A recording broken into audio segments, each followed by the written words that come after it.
Welcome to the Urbano Hydra webinar. My name is Michael Vajec. I will be your host today.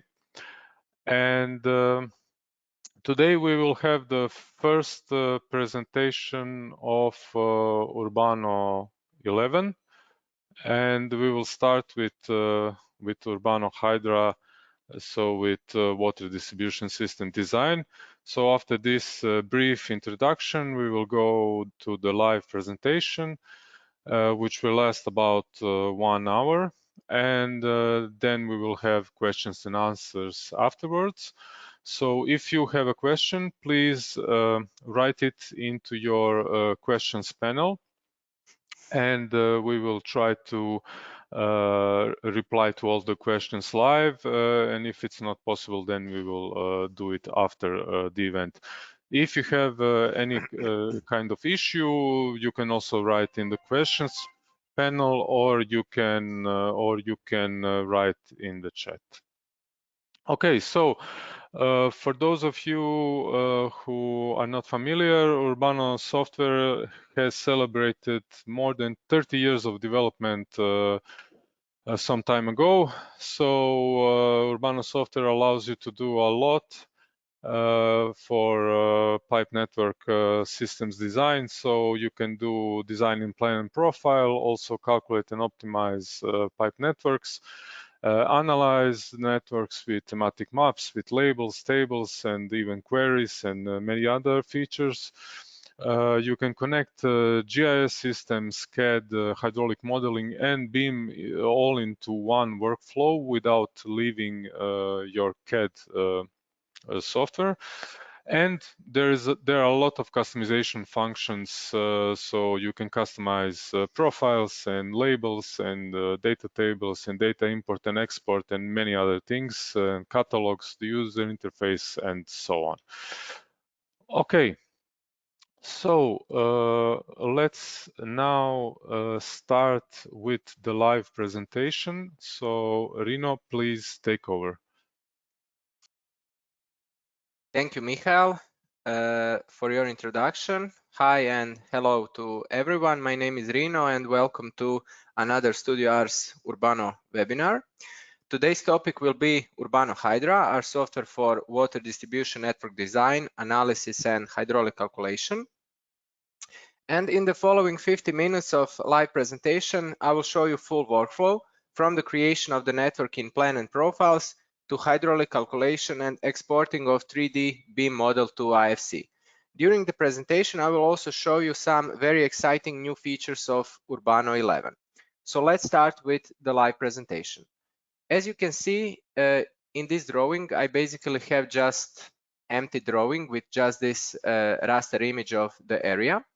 And every time you start a new project, basically you have to have some data, like surveying data to create DTM and some rasters. But in Urbano, even if you don't have any of that data, you can always download it directly from Google Maps. So if we go to import from Google Maps, you can download the terrain and maps using two different options. First way is by going directly to Google and searching for the area of interest. This is Novi Vinodolski in Croatia. So you can just select it, download it, and one map will be downloaded. But also in version 11, we added a new possibility that you can directly in CAD define a coordinate system, and then you can select a polyline, draw the area, or select the current view. Here, if I just switch the layer state, I have one polyline here already drawn. So I will select this polyline. And now I can define a zoom factor.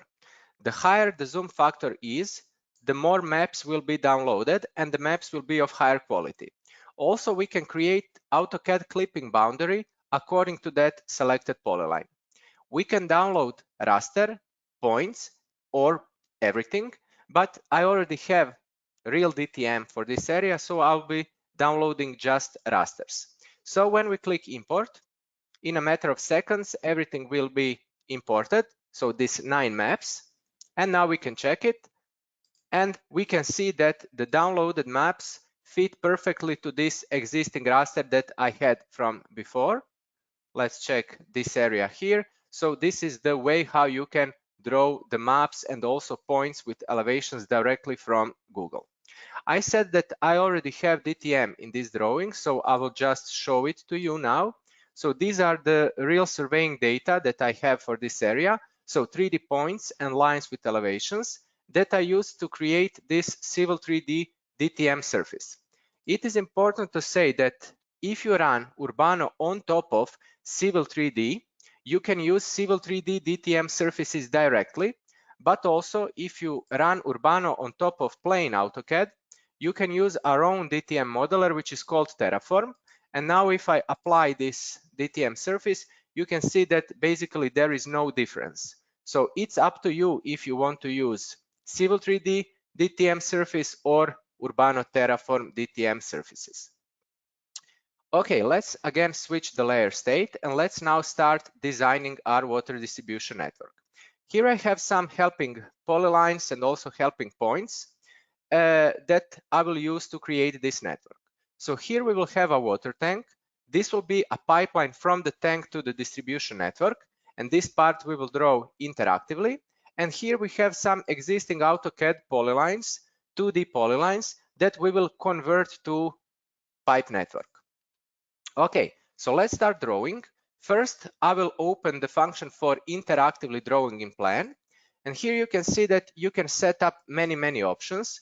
For example, we can automatically label the nodes and sections. We can automatically set elevations to be read from the selected DTM surface. We can automatically place pipe on a constant depth below terrain. And also we can select pipe group and pipe diameter from the pipe catalog.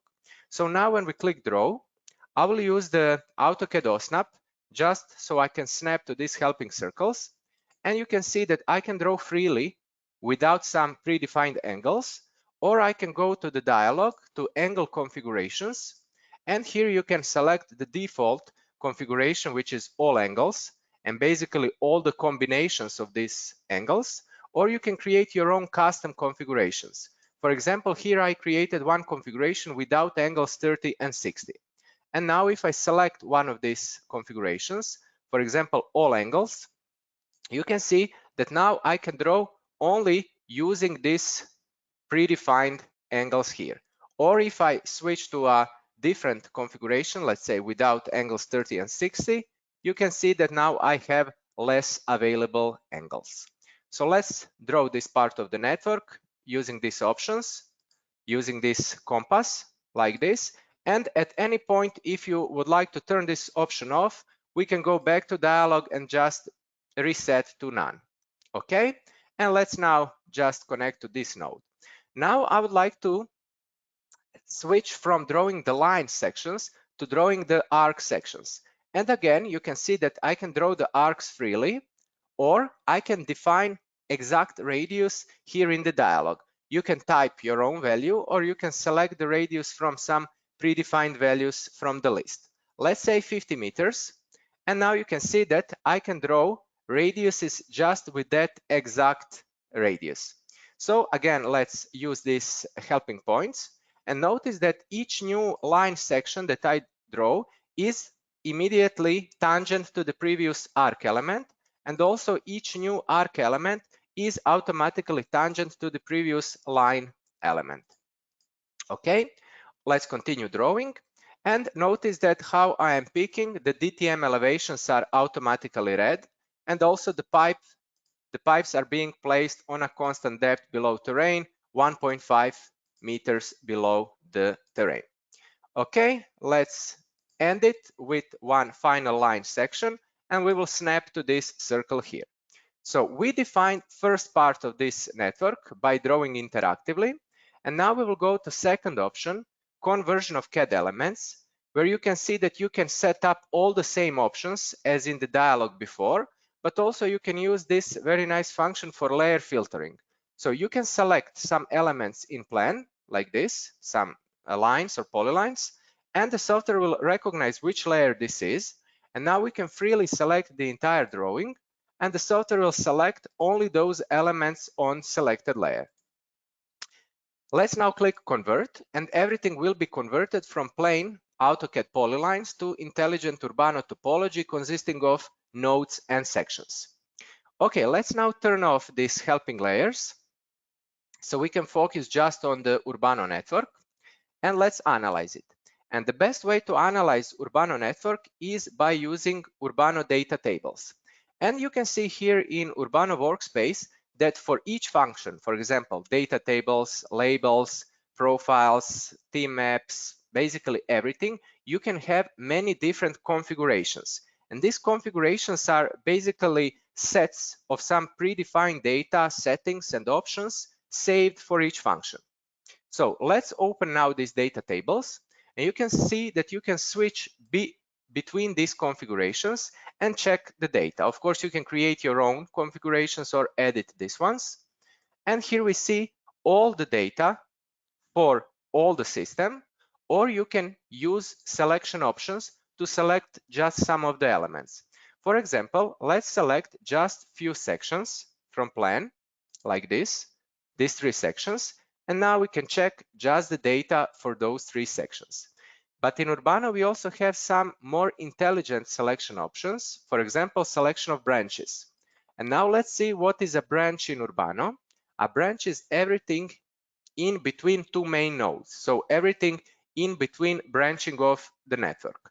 So if I select these 3 branches, we will get all the sections that belong to these branches, but also we can switch to a different data configuration, branch geometry, where we can see the total data for the entire branches. Also in Urbano, we have something that we call arrays, and arrays are basically arbitrary topological elements that you can create by yourself, but by default, you can see that one original CAD polyline that we converted became one Urbano array. And this part that we draw interactively is also one array. So now if I select these 2 arrays, I will get all the sections and all the branches in those arrays. And again, I can switch to array geometry and see the total data for the entire arrays. Like I said, we can edit these arrays by merging them together or breaking them. So here we see we have these 2 arrays, one that I draw interactively and one that I converted from CAD polyline. So let's now go to function for editing of the arrays, merge, and I will select these 2 arrays and let's merge them to array A1. Okay, and now we can see that this is now one array. Okay, let's select now the whole system and let's rename these arrays. You can rename all the elements directly through the data table by just picking inside of these white cells. But I would like to show you one new function in Urbano 11, which is function for renaming of the arrays according to rules. In this function, you can select one of 3 rules for renaming, and I will use this first rule according to arrays hierarchy. Basically, you just have to select the main array, arrays to be renamed. You can give the main array name and set some delimiter. And now when you click rename, all the arrays will automatically be renamed according to this rule, according to the hierarchy. So this is the main array, A1. Then we have arrays A11, 12, 13, and 14 that are directly connected to the main array. And then we have A111, 112, 131, and 132. Okay, let's now also rename the nodes. So let's switch to the node geometry data table where we can see all the data about the nodes, including the default names. And there are many different options for renaming everything, but for nodes, I like to use the option to rename the nodes so that the name of the array is a prefix of the node name. So let's select the entire system. For the prefix, I will put the array name like this, put some delimiter, and apply the changes for the entire system. And now you can see that we have the array name as prefix and we have the counter. So now everything is renamed and everything is rename basically how I wanted these elements to be. But like I said, there are many functions, interactive or automatic, how you can name your elements. Okay, so now that we know everything there is to know about Urbano topology and selection options, let's draw profiles. To draw profiles in Urbano, it's extremely easy. It's basically just select a profile configuration. And like I already said, everything is saved inside of those configurations, from scale to language to colors to data. So let's select entire network. We will draw the arrays according to these arrays, array topology, and we can define number of rows and number of columns. And now with just one click of a mouse, we can get all the profiles for the entire system. Another great option how you can draw your profiles is by using selection option from node to node, where you can basically go from any node to any node in any direction. I will go through this node all up to the last node of the system, and I will place this profile here. Let's now take a look at those profiles. And if you remember, we placed the pipe position to be on a constant depth below terrain, 1.5 meters. But in Urbano, we also have many different functions for precisely defining the pipe elevations directly in profiles. So let's now show this. But before I do that, I will draw some helping lines, some auxiliary lines, terrain parallels. I will do it for all the profiles, 1 meter and 3 meter below the terrain. Let's click draw. This is a very nice function because we can see if our pipes are on some places, let's say too shallow or too deep below the terrain. So for example, if this is an issue, we can resolve this very quickly by using one of these options for editing the pipe elevation in profiles. I will use this option where you can basically straighten the pipe by line or by slope. So just select the entire profile or some part of the profile from node to node like this. And now we can straighten it by line by defining starting or ending depth or elevation. Let's, for example, change the ending elevation to 2 meters like this. We can apply the changes, or we can straighten it by slope by defining again starting depth or elevation and slope. Let's round this slope, for example, to exactly 5 promiles, negative 5 promiles. And now when we click apply, you can see that in the profile table, the slope is exactly 5 promiles for this part of the profile. Of course, now we could continue editing pipe elevations in all profiles, but let's say that this is our final solution for the pipe elevations. So I will close this dialog, and also I will delete this helping terrain parallels. Okay, so the next step would be to assign air release and washout valves. To do that, I will go to Hydra panel and I will run function air release and washout valves. We can set these elements interactively by selecting some nodes in plan or in profile, or we can do it automatically by selecting the entire network and just clicking apply. So how this function works, it basically searches for the highest and the lowest inflection points where the slope is changing from negative to positive or from positive to negative, like this, and is placing this air release and washout valves. You can see that these custom blocks automatically appeared in profiles. And also if we zoom to those same elements in plan, you will see that the custom blocks appeared in the plan also. Okay, so now that we defined air release and washout valves, let's place them into some kind of manholes. So to set manholes in Urbano, we go to function for setting of the manholes. From the manhole catalog, you can select type of the manhole, manhole material, manhole size, basically many different types of manholes. I will use this rectangular manhole with rectangular opening. You can set up some parameters. And now I will select the entire drawing, but I will use node type filtering to select just air release valves. And I will click save. I will repeat the procedure, but just for washout valves now.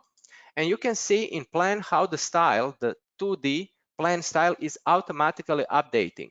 So when there is no manhole, we see a custom block, but when we apply a manhole or the pipe, we see the realistic 2D plan dimensions of the pipes and manholes, because this is the default style that is applied. Of course, you can see the blocks if you change how the elements are shown in plan view. Additionally, I would like to set a manhole everywhere where I have a branching in my network.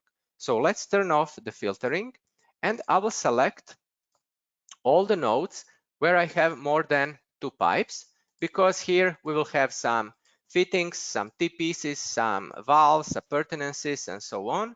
So just pick them like this, and I will click apply. So now we can see that we have also the manholes on these positions as well. Okay, so at this point, I would like to switch to another drawing, which is basically this same project, this same drawing, but I have some stuff predefined here so we can move a little bit faster through the presentation. So in this drawing, first of all, I'm going to set a water tank here in the first node of the system.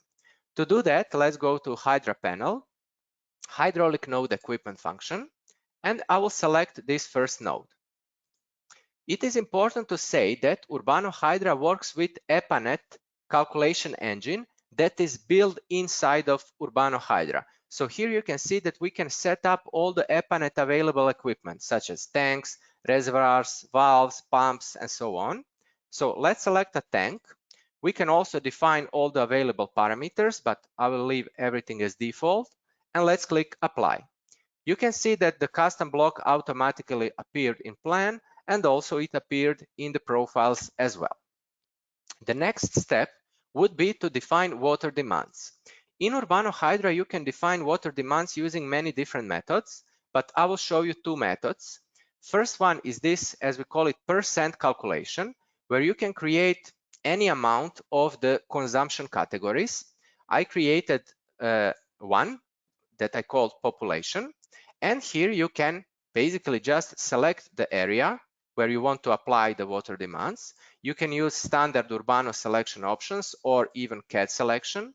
So I will select this, what I said, that it will be a distribution network, this. We can define now water consumption per inhabitant in liters per day per 1 inhabitant. I will set it to 180, and you have to define number of people living on the selected area, let's say 5,000 people. Also, you can set up some coefficients like coefficient of variation per day and per hour. And when we click write, everything is calculated and water demands are set to each of these nodes in selection. Then also we have standard way of setting water demands, basically point demand, where you can just select some nodes in plan or in profile like this, and then you can set the same value to all the nodes in selection, or you can go through the data table and basically define different or same values for each nodes. Okay, let's reset this, because I would like to set just one point demand to this node here. Let's say this will be some kind of industry here that is spending 6 liters per second. And this will be our basic water demand to do hydraulic calculation for this system. But I will not go to plain hydraulic calculation to do hydraulic calculation according to the existing pipe diameters, because if you remember from the first drawing, I defined those pipe diameters quite randomly. We will go to function for pipe optimization, which is a great function that can optimize your pipe diameters and give you the best possible diameters for your network. Here you can divide the network in some kind of zones or groups to achieve as better as possible diameters. So I divided this network into 2 groups. First one is transport pipeline, and second one is distribution network. For each group, you can define target velocity as a single value or diameter dependent value. And also, for each group, you can select pipes from the pipe catalog that will be used in calculation for that group. When we click start, you see that the pipe optimization process starts. by using genetic algorithms to give you the best possible diameters so that the real ending velocities are as close as possible to defined target velocities. Okay, now the calculation is done. We can save the results. And here you can check the ending diameters, flows, velocities. So these are the real velocities. These were the target velocities that we defined. And here we see the differences between the real and target velocities, and we can see that the results are quite good. Okay, let's close now this and let's check the results. We can see that the profiles automatically updated. So we have the piezometric lines showing now. And also if we go to plan, we can see that the plan styles and also labels in plan also automatically updated, showing us the new pipe diameters. We can also put the hydraulic calculation results data into the labels as well. So I will just switch the label configuration. I will apply the default labels. And now you can see that we have now pressures showing in the labels for the nodes and flows and velocities showing in the labels for the sections. Now that we added more data to our labels, we can see that some of the labels are overlapping, but you can solve this really easily by moving some of the labels interactively, or we can run automatic label reposition, define some parameters for label moving, and when we click apply, all the labels in the entire drawing will be automatically moved by those defined parameters so that there is no more overlapping of the labels in the entire drawing. Okay, let's now analyze the hydraulic calculation results using the data tables. Let's switch to section hydraulics and let's check the velocities in our network. We can see that the highest velocity is around 0.80, which is great for the selected diameters. And also let's now check the smallest velocities. And we see that the smallest velocities are in these ending parts of these branches, but this is something that we expected to happen because these are these basically dead ends. And let's say that the velocity results are pretty good, but let's check the pressures. So if I switch to node hydraulics results, we can again sort it by pressures. We can see that we have some very low pressures, but again, they are happening here close to the water tank outside of the main distribution area. So that's not problematic also. But if I sort it by highest pressures, I can see that I have some very high pressures, higher than 70, happening in this lower part of the network. So another great way how you can analyze this hydraulic calculation results is by using thematic maps. So let's go to function for applying theme maps. I will select velocity for the sections. And also I will set pressures for the nodes. Additionally, I will apply the pressure contours using the same color coding as for the theme maps, like this. And now you can see in these legends and also in plan view all the different parts of the network. So we can see where we have some velocities that are too low, or let's say pressures that are too high. So the only logical solution would be to place one pressure reducing valve to this node here. So first of all, let's delete these theme maps. Let's also delete the pressure contours. Let's go to this node. Let's go to Hydra panel, hydraulic node equipment. I will select this node and I will set it up to be a pressure reducing valve with the reduced pressure setting of 35 meters. Let's click apply and notice that nothing will change automatically except for the block. We have to rerun hydraulic calculation to refresh the results. So just click calculate, save, and you can see that now everything is updated. We have this pressure drop happening in this node, and we can also go to profile and we can see this pressure drop happening because of the pressure reducing valve that we defined in this node. Okay, so now again, I would like to switch to a following drawing, which you can see is again the very same project with some stuff predefined. So let's show the differences, what is new in this drawing. So again, let's open the water demands dialog. And here you will see that I added another consumption category for this percent calculation, and I called it tourists. And I intentionally assigned very high amount of water and very high amount of people for this consumption category. So 250 liters per day per one tourist, and also 10,000 people. Additionally, I defined 4 firefighting demands of 10 liters per second to each of these last nodes of these branches. So you can see this firefighting demand, so 10 liters per second in each of these last nodes. So you can create any amount of these consumption categories, and then you can basically group them into scenarios. So scenarios are basically just groups of these previously defined consumption categories. So I created 4 scenarios. First one is just population with point demand. Second one is with tourists. The third one is just one firefighting demand happening without the tourists. And the fourth one is basically everything. So everything that I defined, all the consumption categories.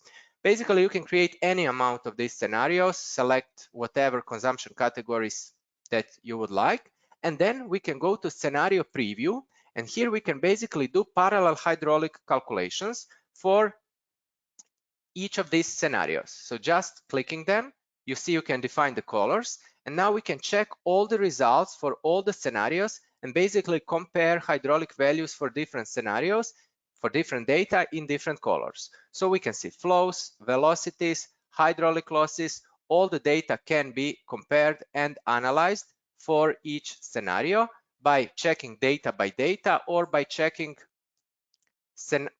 all results for one scenario with all results for another scenario.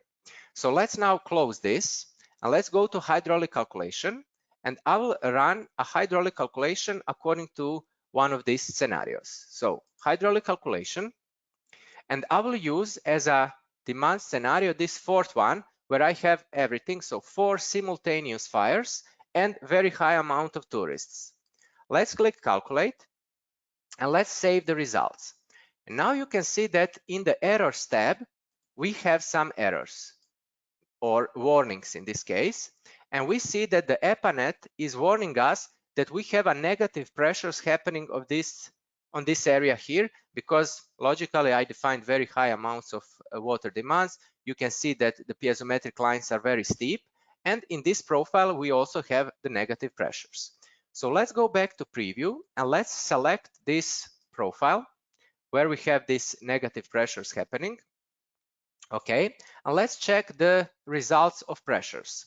So if I switch to a default preview for the nodes, I can see that from this point to the last node of this profile, we have negative pressures.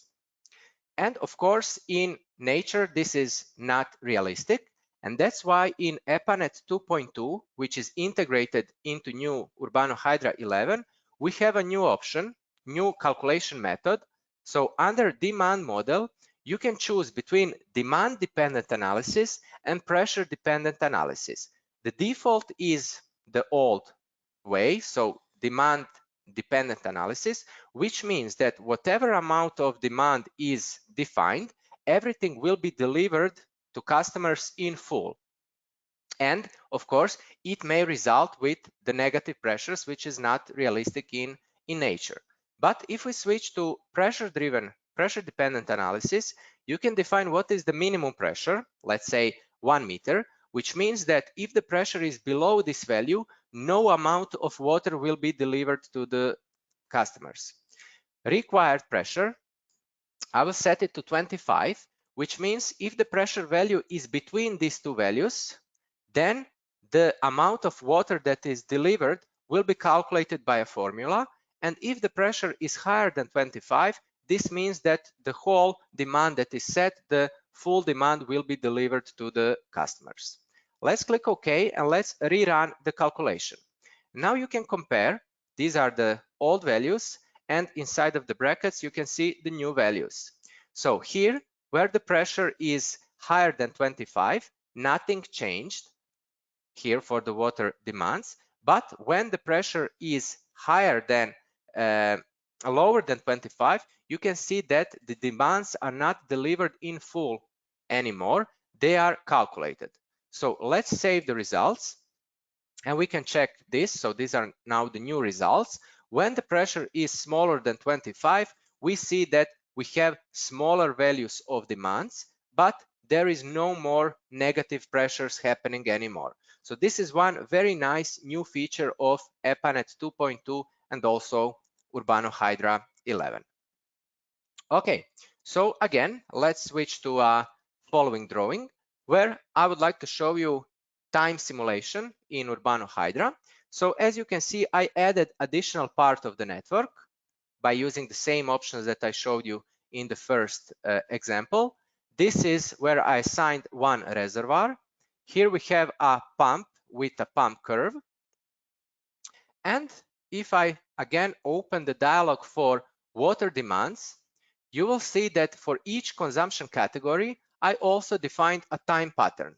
So for the population, for tourists, and also for firefighting demand. Additionally, if we go to controls and rules, you will see that I defined two rules to control my work of the pump. So when the pump will be shutting off or turning on in relation to water level in the water tank. Okay, so now that we have all this defined, we can go back to our hydraulic calculation dialog. And I will do a basically time simulation using this demand scenario, this just one firefighting demand in this last node of the last branch without the tourist, because I would like to have the normal amounts of water again. And before we click calculate, let's go to options to check that we can define time options. And for total duration, I set the time to 24. So we will do 1 day time simulation. And let's click calculate and let's save the results. You can notice that each time you click calculate in Urbano, this EPANET EMP file is created. So if you need it, you can open it directly from the software in EPANET. We don't need it basically, so I will close this. Let's go back to Urbano.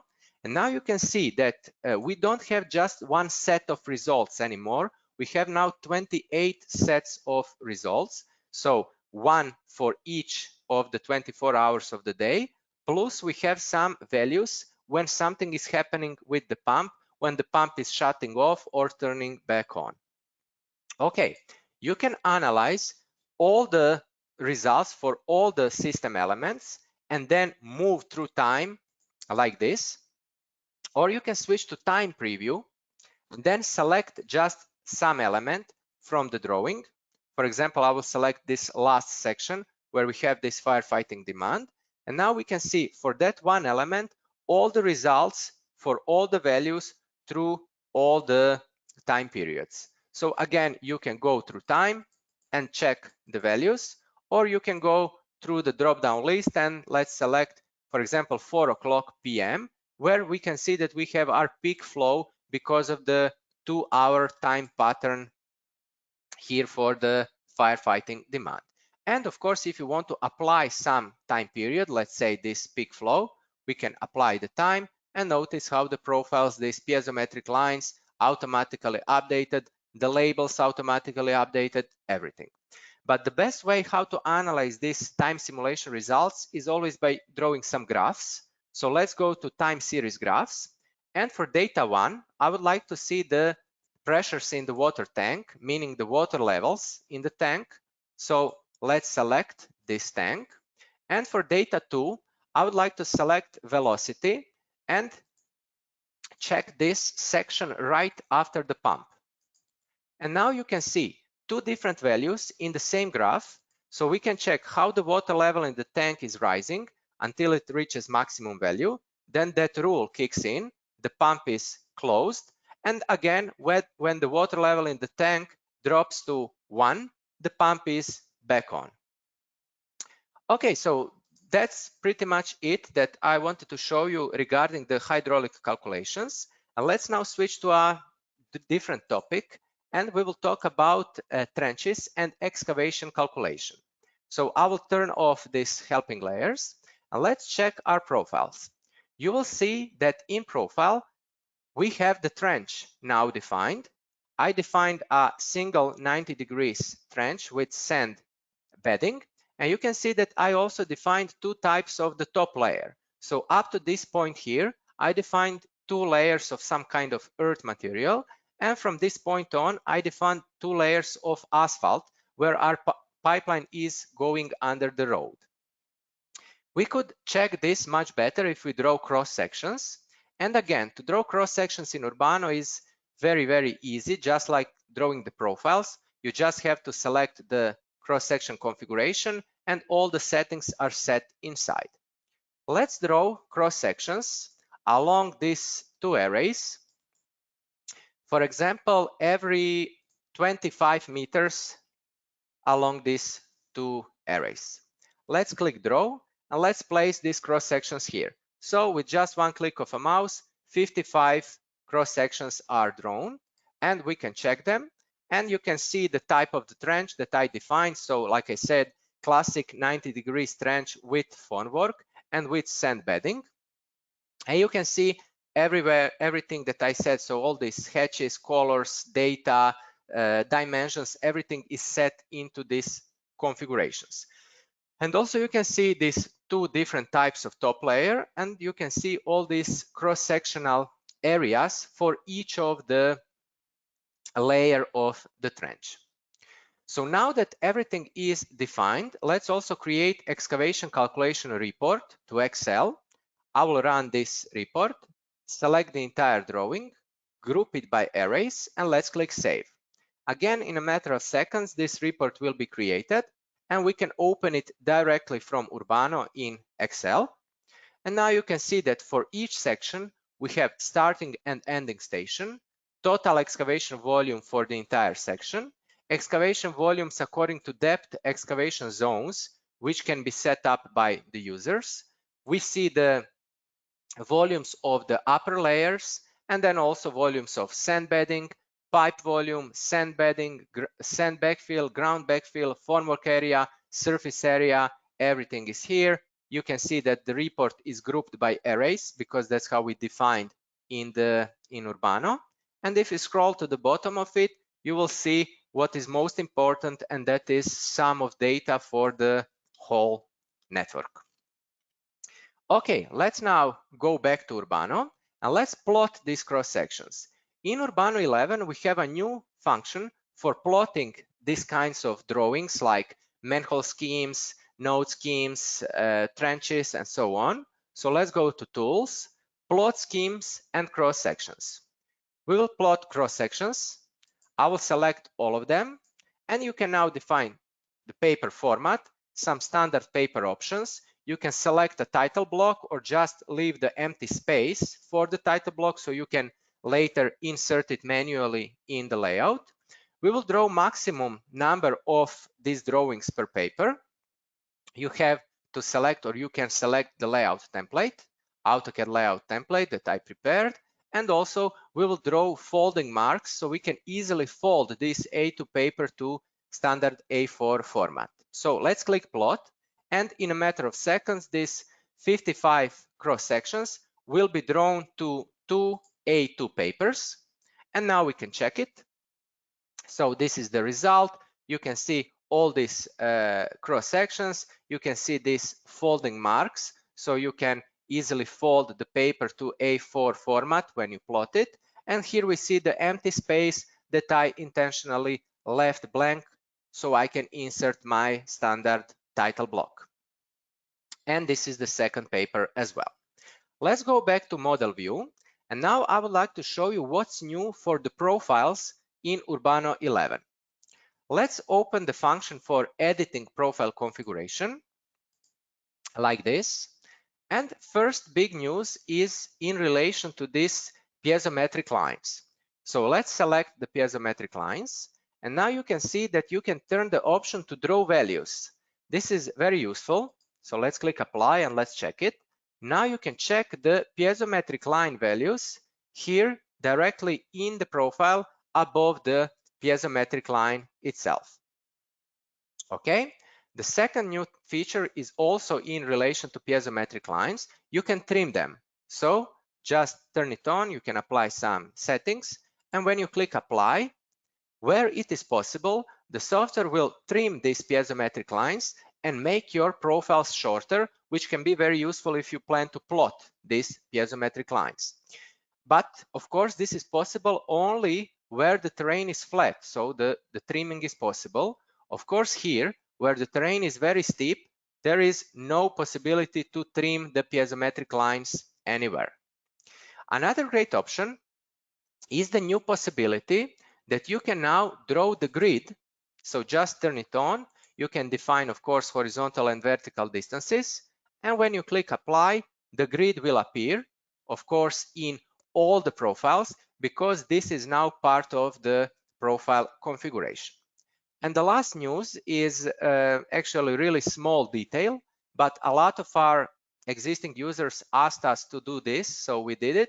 So it's in relation to these vertical texts. Now you can draw them on a vertical line with some kind of a horizontal offset. So now if we apply this, you will see that this vertical text will appear on a vertical line with a horizontal offset.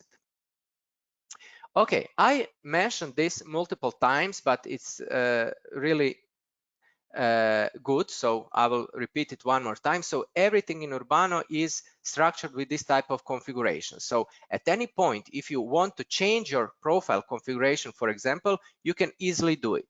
For example, you can have your design configurations, and when you want to plot the profiles, you can just easily open the profile manager, select all the profiles, and just easily switch it to another configuration. For example, with different language, different scale, different data, or whatever. So now we did this. And now if we check our profiles, it looks completely different. We have some different colors, different data, and in general, basically just different visual appearance of these profiles. Let's now plot the profiles to layouts. So in Urbano 11, again, we have a new function for plotting, which is really easy to use. So basically, again, just select the profiles. I will select all of them. You can select a paper format. I will use this paper roll with these dimensions. Some standard paper format parameters. You can, again, select a title block or just leave the empty space. And first of all, we have to draw a helping frames. So let's draw the frames. Sorry, I clicked delete. So draw the frames. You see that all the frames are now drawn. And now we can plot these frames to layout. We can plot for all the profiles, but I will select just some of them so we can plot it a little bit faster. For example, just these. And again, you can set up some parameters. We can select the layout template. Again, I would like to draw the folding marks to A4 paper. And when we click plot, everything will be plotted to layout in a matter of seconds. So A1 profile is quite long. So it's splitted on 3 layouts like this. And then we have A11, A12, A13, and A14. And again, you see that we have these folding marks here and also the empty space that is left for the title block. Let's go back to model. And now I will switch to a final drawing today, final example, where I will show you Urbano intersections, meaning clashes and crossings with other infrastructures. So here, as you can see, we have additional network in red, which is a newly designed sewage system that I imported from another Urbano drawing. But what I would like to say that whenever you draw something new, or in this case, import it from some external file source, which can also be Urbano, all the crossings and all the clashes will automatically be calculated and shown in all the profiles. So all the crossings, all the clashes are completely dynamic and completely automatic. If you want to see these some information about the crossings in plan as well, some kind of labels, you can do this as well by going to intersection panel, intersection settings. You can turn on automatic labeling and select one of these predefined label configuration, or you can create your own with some specific data. Let's click OK. And now you can see that the block appeared and some data. We see the distances, terrain heights, and also depths of both intersected pipes. If you have multiple clashes or crossings on a same area, very small area, you can of course remove or move these intersection labels like this very easily. If you need to have more data about these crossings and clashes, you can always go to intersection preview data table, where you can go through the table and check all the crossings and their data in plan or in profile. And here in the data table, you can see which systems these are, which pipes these are, which nominal diameters these are. And also we can see what is the relative position of these pipes. Is it a clash or collision, or some pipes are above or below selected pipes? Also, we can sort this data table by distances, so we can see where we have the actual clashes, where the distance is 0, or where we have just crossings of the elements in plan. And here you can see that we have this for pipes with pipes, but also pipes with manholes and manholes with manholes. Also, we can filter the data table by clicking here, show only collisions.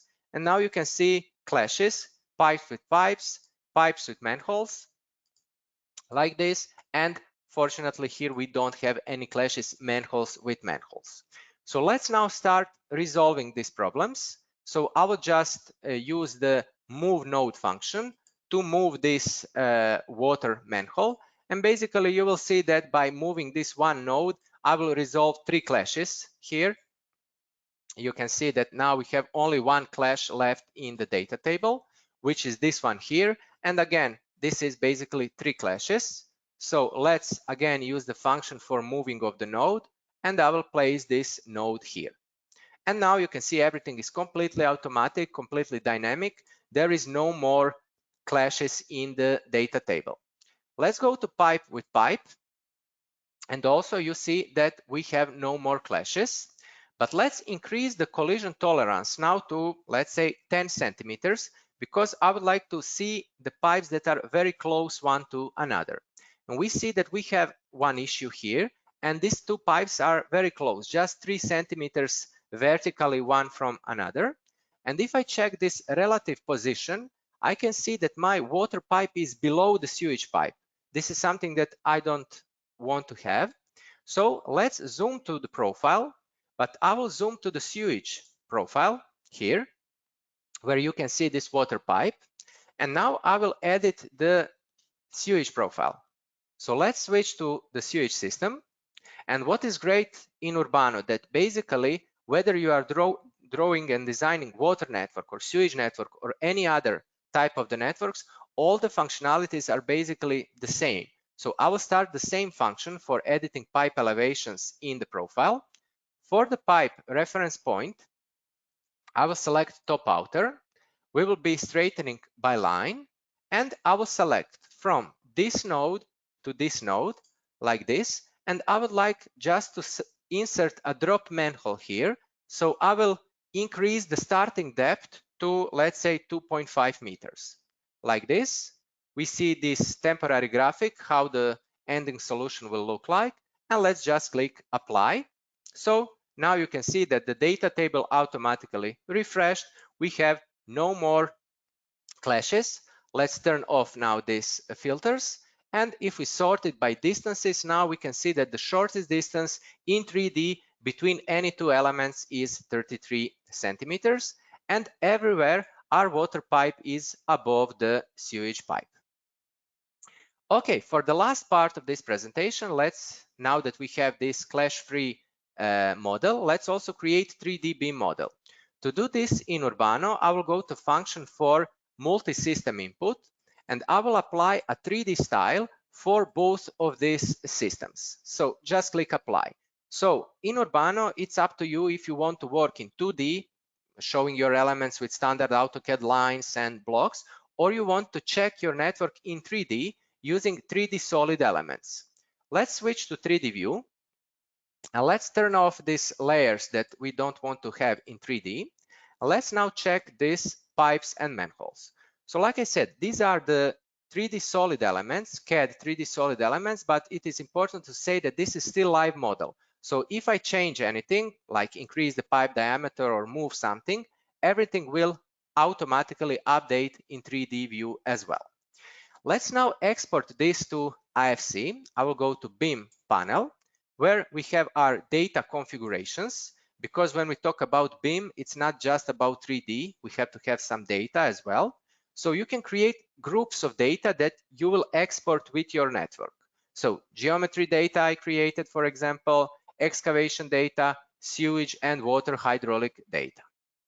Okay, and now when we go to IFC export, but it's completely the same for Navisworks NWC export as well, you can select which pipe networks you would like to export and also which DTM surfaces. And for each system, you can define which of these previously defined data groups you would like to export for each system. And now when we click export, in a matter of seconds, this will be exported to IFC. And now you can open this IFC, for example, with Navisworks that I will use, but also with any other BIM viewer that you like to use. So this is our final BIM model. You can see this Civil 3D DTM surface that I will hide because I would like to focus on just on Urbano pipes and manholes. So let's zoom, for example, here. And now if I select, for example, this water pipe, we can see all these data groups, these tabs of data that we exported from Urbano. So geometry data group, excavation data group, water hydraulic data group. So even in this BIM software, we can see all these hydraulic calculation data, hydraulic modeling data that we calculated with Urbano Hydra. Okay, so with this, we conclude this today's presentation. I hope you liked it. I hope you would like to test it and try it on your own projects. And now, before we go to Q&A, I will give a final word back to Michael. Thank you all.